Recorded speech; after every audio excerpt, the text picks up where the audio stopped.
I'm Erin Lawler Patterson, the goodness chick. I'm an addictions counselor, motivational speaker, author, and parent coach. Join me on the journey of navigating the joys and pitfalls of life, addressing parenting, giving back, mental health, addiction, and relationships. If it takes a village, then join me as one of those villagers. Villagers wanted. If I were to ask you to rate yourself on a scale of 1 to 10, how are you doing when it comes to the area of self-care? I'll give you a few seconds to kind of think about that a little bit. What would you rate yourself as? How are you doing? Is it been kind of a constant? Better in the past, better in the present? Where are you at? And sometimes, as a parent, we can feel like, well, if I were born with 7 extra sets of hands, this is a topic we could talk about in terms of self-care. I would have time for that because there's so much to juggle. There's so much craziness. But the reality is, what we don't understand a lot or allow ourselves to realize the reality that self-care is a huge, important component as adults, as parents. It affects every aspect of our lives. If we're severely lacking in that area, it affects us. If we're kind of trickling over and we're just in a really good place, it affects us, whether that's a positive or negative on both spectrums. This is something that when I tell you, so many parents, so many adults underestimate the value of this, and automatically our mindsets can sometimes go to, and we hear this word self-care, I don't have time for that. Do you know how many hats I wear throughout the course of the day? And I don't. I know it can be like super juggle fest of America, and it's overwhelming and it's daunting because really, and even being a parent was never meant to be easy. But the reality is that when we're running low in the area of self-care, it affects every aspect of our life. And that's what we're going to delve in today, and how this really connects in terms of parenting on one level is because sometimes the approach that we can take can cause us to expend more energy than we need to. And we want the absolute best for our kids. We sometimes really can kind of get into this groove, or I'll say rut, of where we end up instead of empowering them, we end up enabling them. And it's like we're kind of like this big soppy sponge that's full of water, and we just keep wringing it and wringing it and wringing it and wringing it till there's just nothing left to give. And we could say, well, that's what parenting is. That's what it is to kind of function on an everyday basis, but it's not.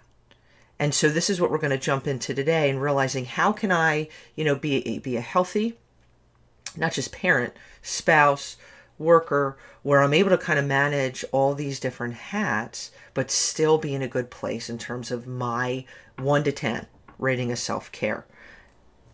But if we kind of back up a little bit, what we don't realize is, as parents, we set 1,000 different examples for our kids. And one of the most important messages that we can send our kids is that we love ourselves, we value ourselves, and that we make ourselves a priority.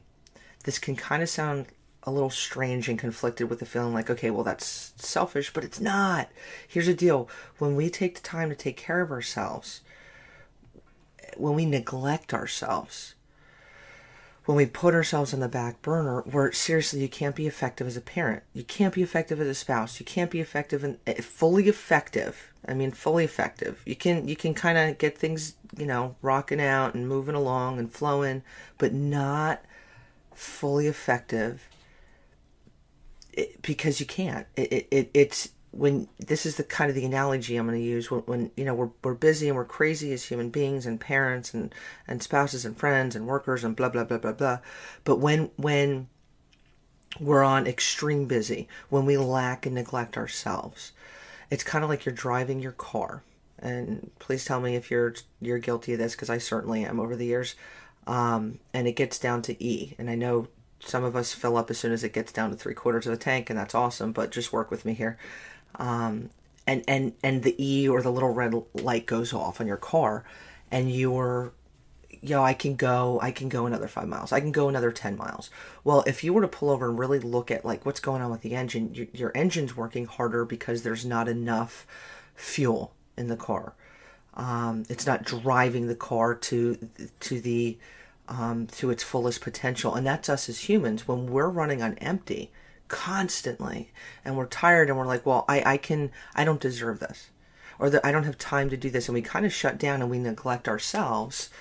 We're running on empty and we're not running to our full capacity. And I think that's what a lot of parents don't understand is we weren't wired to be running on empty all the time. So when we are, it does damage internally to us. It does damage to us emotionally, physically, whatever. But one of the greatest damages is the message that we're sending our kids when we're running on an empty tank all the time. It tells your kids that we don't view ourselves as important. So think about that. When we don't take time for us, we're really relaying to our kids, really everybody in our family unit, that we don't view ourselves as important because there's no time for us. And one of the greatest disservices that we can do for our kids and for our spouses is neglecting ourselves. So hear me out, because you're like, okay, you're having flashes of going to the spa, or I'm super frolicking through the beach or the mountains, whatever it is. Okay, calm down. Let's bring it in a notch. If you can do that, I say rock on. But what does this look like? It means really, let's take a step back. It's taking time to connect with an old friend. Even if it's on the phone, you can't meet up for coffee. It's going for a bike ride by yourself. It's, going for a walk with your spouse. Fill in the blanks. Your self-care really has to fit you.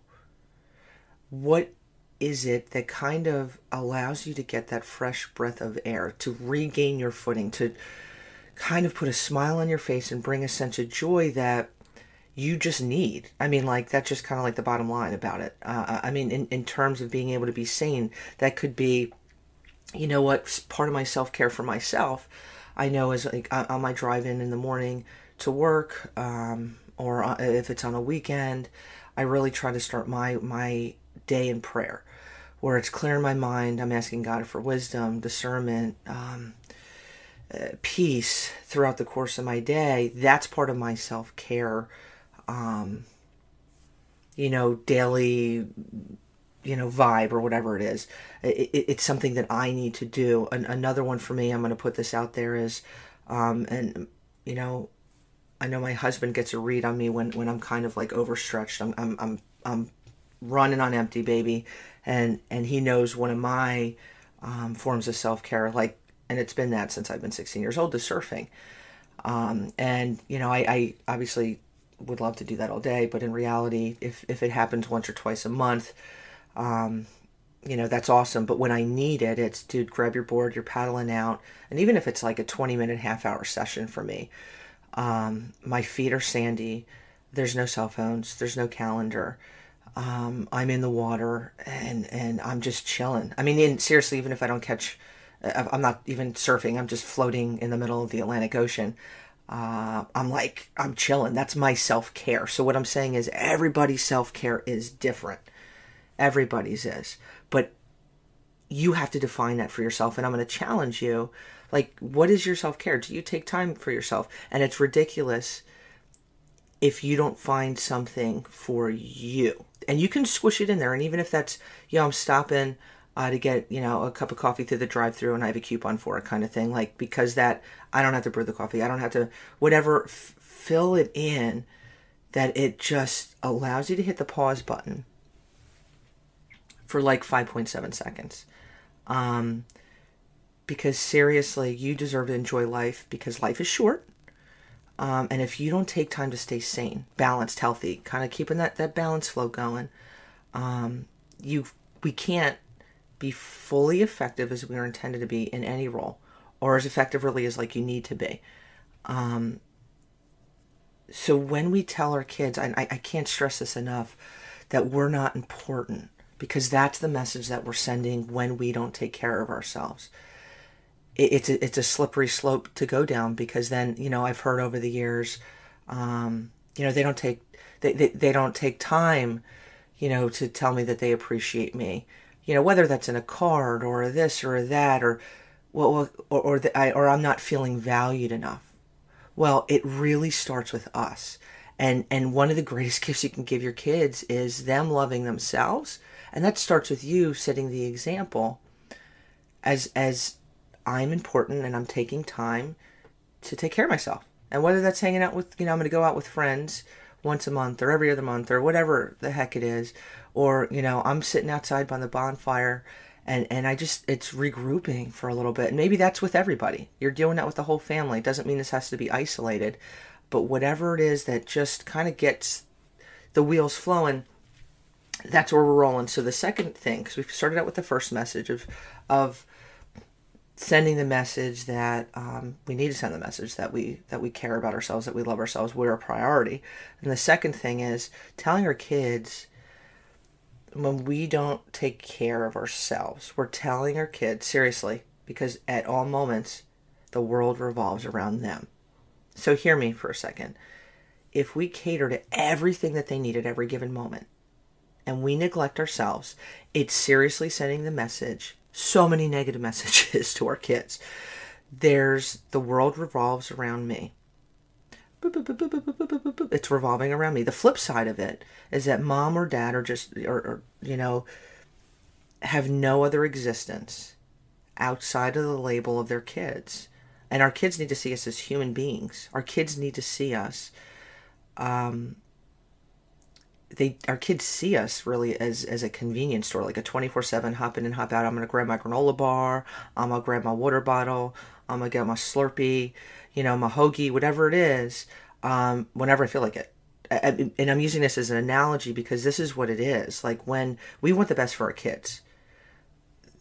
The issue is when we get to a point, whether it's out of guilt or feeling like the definition of being a good parent is catering to them at all moments, we're giving them a disservice. We're catering to them constantly in a way that seriously, it's enabling and it's causing and setting the road for them feeling like they're entitled.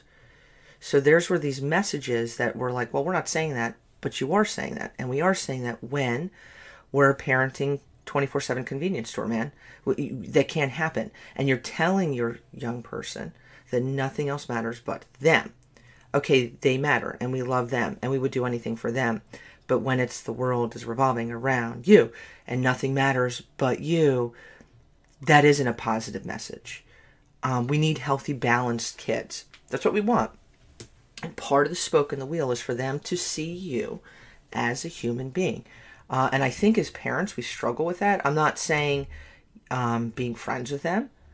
I'm not saying, not, having, it's being a parent. It's being a human. It's, dad is going out, and going to go, I don't know, go hang out with friends or whatever it is. Or it's mom's having a rough day.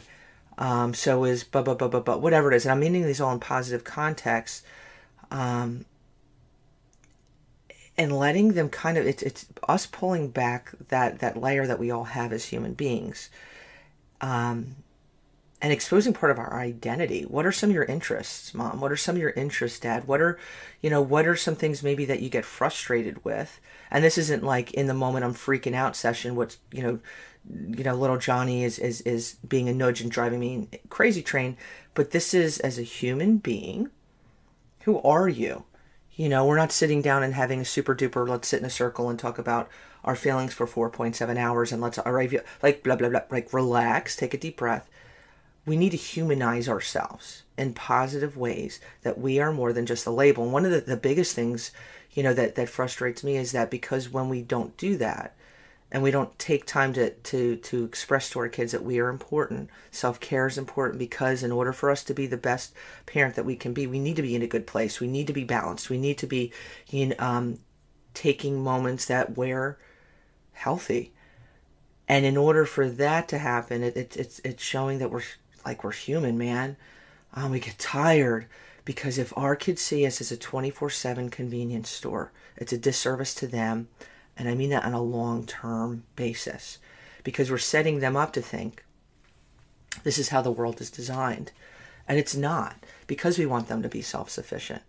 So maybe there's times where it's allowing them to kind of take on roles, whether it's once in a while, they're making their own lunch. or they're doing their own laundry, or it's they're in middle school and they're helping out with dinner, to, hey, we're taking, mom and dad are taking tonight off for cooking, and you guys are going to rock out something. And obviously this is age dependent. I know I'm focusing on food here, but when we take care of ourselves and we're in a good place and we entrust our kids, it's not schlepping things off to our kids, it's empowering them. The family unit is a whole lot stronger. Because if it's this 24/7 convenience store mentality,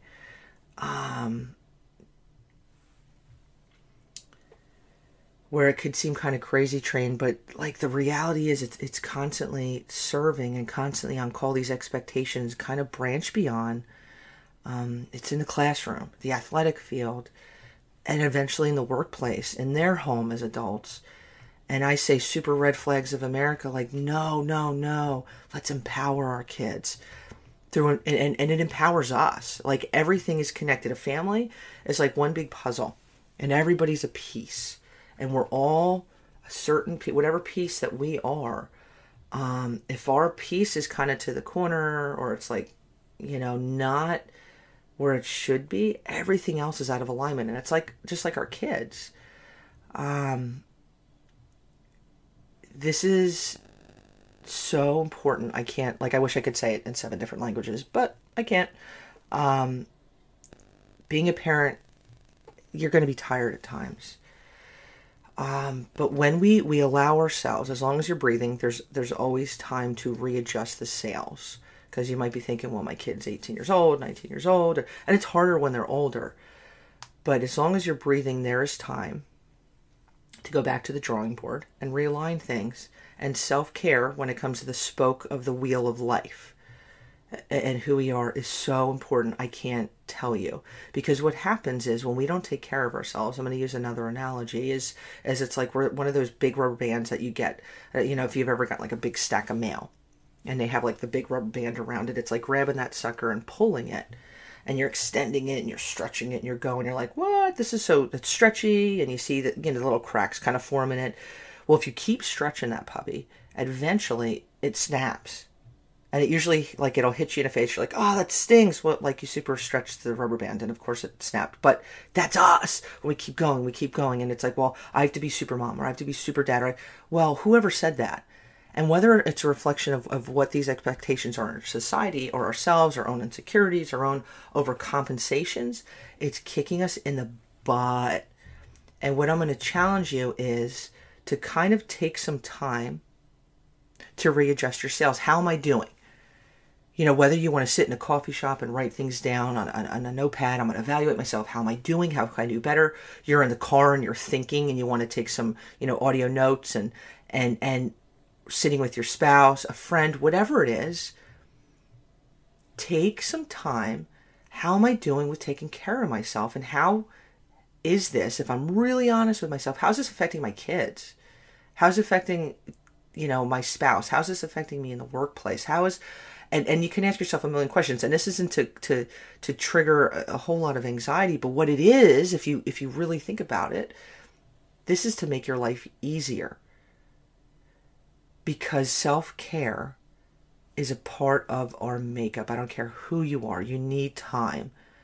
And that time, whatever that is defined as, that care, that attendance to yourself needs, it just has to fit you. It can't be, well, I'm not going out, like, I'm not paddling on a surfboard. First of all, I can't sit. Like, hello, relax, slow down. It could be, I want to, put this, I want to do this project I've been wanting, like, that I would love to work on, I've been putting on the back burner for years. Or I would love to meet this friend for a cup of coffee. Or I would love to, just sit on the back porch and talk to a friend I haven't talked to in 10 years. Whatever it is, like, fill in the blank. It doesn't mean it has to be an hour upon hour requirement of your time. It doesn't. It seriously could be 47 seconds. But it's taking baby steps. And it becomes kind of a snowball effect. Like, when we take time, we realize it's not as complicated as we were assuming, because automatically as parents or human beings, as adults, we get our defenses up. I don't have time. Like, I seriously, if you were to ask me a few years ago, I don't have time. Well, you have time. You have time, but you're choosing not to make time. And when we're so tired, it's like we get this London fog mentality, because we're going and you're walking through a whole patch, a blanket of fog with sunglasses on and Vaseline on top of it. And you're like, yeah, I'm going to go south. You're not going to go south. You don't know where you're going because you can't see, because you're tired and your clarity and your perception of everything is distorted. So when we take those sunglasses off, we throw them to the ground, there's no more Vaseline, and we can see forward. Okay, it's still a little grainy because the fog's there, but I can see. And that goes with all aspects of our life. Like, it can be hard, man. But it's harder in the long run. It's a disservice to us in the long run, our loved ones in the long run, when we don't take care of ourselves. So my challenge for you today, this week, and this isn't like I'm flipping the switch and woohoo, selfcare.com going on. And if that happens, I say rock on, buy a t-shirt, wear it with pride. But it takes time, because if it's out of your comfort zone, or if it's in your comfort zone, you just have been neglecting yourself, it's going to take some time. But get stoked about it. And even if you're sitting with your kid, you can have a dialogue with them about how important it is to take care of yourself, because our kids, man, so many of them, not all of them, are really, really overextended and don't take time for themselves. And that time isn't, playing, I guess it could be sports, it could be whatever, it could be a club, but so many times our kids are that rubber band, and they're stretching because part of it is we do lay the message and provide the message for self-care and taking time for yourself. And if our kids don't know what that is, they don't know how to do it. What does that mean? I want to stop and just be a kid. And you could say, well, they're a kid, they're a teenager, but are they? Because our kids sometimes are like super old people, and young people's skin just going. And I'm like, yo, relax, chill, take a deep breath. When's the last time you chilled? I don't remember. What? There's something wrong with that. You're 16 years old. So where it starts before your head spins in a million directions is with us. We need to provide that example. And again, it's not too late. So writing down, how can I provide the ultimate example of self-care? And the second and last thing that we talked on is that you need to stop being a convenience store. And it's empowering your kids. They can wait to ask those questions maybe till after dinner. They can, maybe tonight it's time to pack your own lunch. And I'm going to give you a heads up with that, but we're going to give you some time for you to do a little you stuff. Or it's having pizza instead of, whatever it is, for dinner, or I'm not running 50,000 places, after school for this, for that. Like, what's a necessity? Because we're spinning, and we're going on empty. And it's not fair to the whole family unit. So I challenge you, start thinking about, what can I tweak? And don't get overwhelmed and anxious about it. Get stoked, get excited, get pumped, because it's a new chapter. We get a tendency to look at things in the negative, like, oh my gosh, this is daunting, I have so much to do. Like, take a deep breath, chill out, and start getting excited about this new chapter. So that's where I'm going to leave you. Get your self-care on. Have an awesome day, wonderful week. Peace, love, and goodness. If you enjoyed today's show, I encourage you to subscribe to Goodness Chicks Podcast and pass it along to your friends. I hope you enjoyed today's episode and have a great day.